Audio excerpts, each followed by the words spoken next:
The day my wife asked for a divorce, she didn't cry, she didn't yell. She slid a folder across the kitchen table and said, "I'm filing for full custody of our 8-year-old daughter." Just like that, 12 years of marriage turned into paperwork. My name is Daniel Harper. I'm 38. I run a small logistics company in Ohio. I've worked hard my whole life. Not flashy, not dramatic, just steady.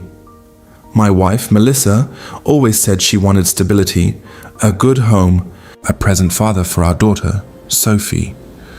And I gave her that, or at least I thought I did. The truth is, things started changing about a year before the divorce. Melissa became distant, protective of her phone, late work meetings, quick tempers over small things. I blamed stress. I blamed myself. I blamed business. What I didn't expect was strategy, because when she handed me those papers, she wasn't reacting emotionally. She was prepared. She claimed I was emotionally unavailable, that I traveled too much, that Sophie felt closer to her mother, that I created an unstable home environment. Unstable? I coached Sophie's soccer team. I helped with math homework every night. I was the one who stayed up when she had nightmares. But in family court, it's not about what you feel. It's about what you can prove. Melissa moved out within a week, and 2 days later, I got served with temporary custody restrictions. I could only see my daughter every other weekend, until the hearing, every other weekend. For a child I tucked into bed almost every night. That's when my lawyer said something that stuck with me. "Daniel, custody cases aren't emotional battles, they're documentation battles." So I started documenting everything. Every text message, every schedule change, every time she denied me extra time, every school email, every medical record. And that's when I noticed something strange. Melissa kept requesting schedule swaps.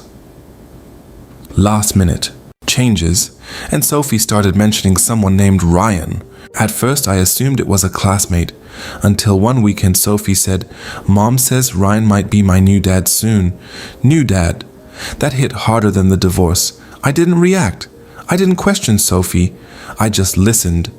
Then one night, while reviewing financial statements for the custody case, I saw something unusual. Large transfers from our joint savings account. Months before she filed for divorce. Thousands of dollars. Consultation fees, private investigator payments, legal retainers. She hadn't decided to leave suddenly. She had been planning it for months. And then the real twist came. My lawyer subpoenaed her phone records, not messages, just timestamps and frequency. There was one number that showed up constantly, Ryan Mitchell. And here's the interesting part. Ryan wasn't just some random guy. He was a child psychologist, and according to Public's records, he specialized in parental alienation cases. Let that sink in. The man spending time around my daughter was professionally trained in child behavior. Suddenly, certain things made sense. Sophie started using phrases that didn't sound like an 8-year-old. Dad doesn't prioritize emotional safety. Dad makes choices that cause instability. Those aren't playground words. Those are adult courtroom words. My lawyer requested a court-appointed custody evaluation. Melissa objected immediately. That told us everything. The judge approved it. Anyway, over the next 2 months, a neutral evaluator interviewed me. Melissa, Sophie, teachers, even neighbors. I stayed calm, consistent, honest. Melissa overplayed her hand. She pushed too hard, claimed I was manipulative, claimed Sophie feared disappointing me. But when the evaluator interviewed Sophie privately, something shifted. Sophie said, something simple. "Mom says I shouldn't tell Dad about Ryan. Children don't lie well under neutral observation. They tell fragments of truth, and fragments are enough." Then came the final hearing. Melissa walked in confident. Ryan sat behind her in the courtroom. Bold move.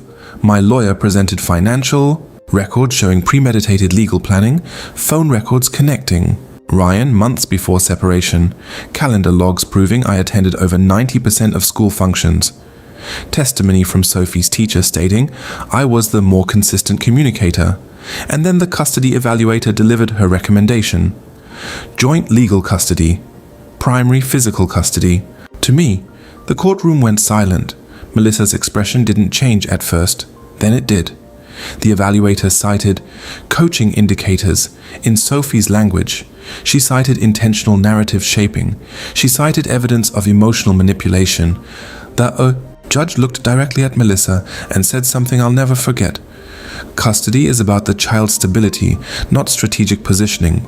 Strategic positioning, that's what this had been. A plan, a setup. A slow attempt to erase me from my daughter's life. The judge finalized the order that afternoon. Sophie would live with me. Melissa would receive visitation. And Ryan? The judge ordered strict boundaries. No unrelated third-party psychological influence during custody transition. In other words, stay out. Outside the courthouse, Melissa tried to speak to me. I didn't argue, I didn't gloat, I didn't celebrate, because this wasn't about winning, it was about protecting. 3 months later, Sophie's language changed. The adult phrases disappeared. The tension eased. She laughed more, slept better, stopped asking if she was allowed to hug me. One night, while we were building a Lego set together, she said something simple. "Dad, I don't have to pick sides anymore, right? No 8-year-old should ever feel like a courtroom decision." I told her the truth. You never had to. Melissa eventually realized something too. The court wasn't against her. It was against manipulation. Divorce is painful. But using a child as leverage? That's something courts take seriously. Today, Sophie is 10. Thriving. Straight A student. Soccer captain, and every time I sit in those bleachers, I remember the day someone tried to reduce fatherhood to paperwork. They forgot one thing. Consistency beats strategy. Truth beats performance. And in the end, judges notice patterns, not speeches. If you're going through something similar, document everything. Stay calm. Play the long game. Because in custody battles, the loudest parent doesn't win, the most stable one does.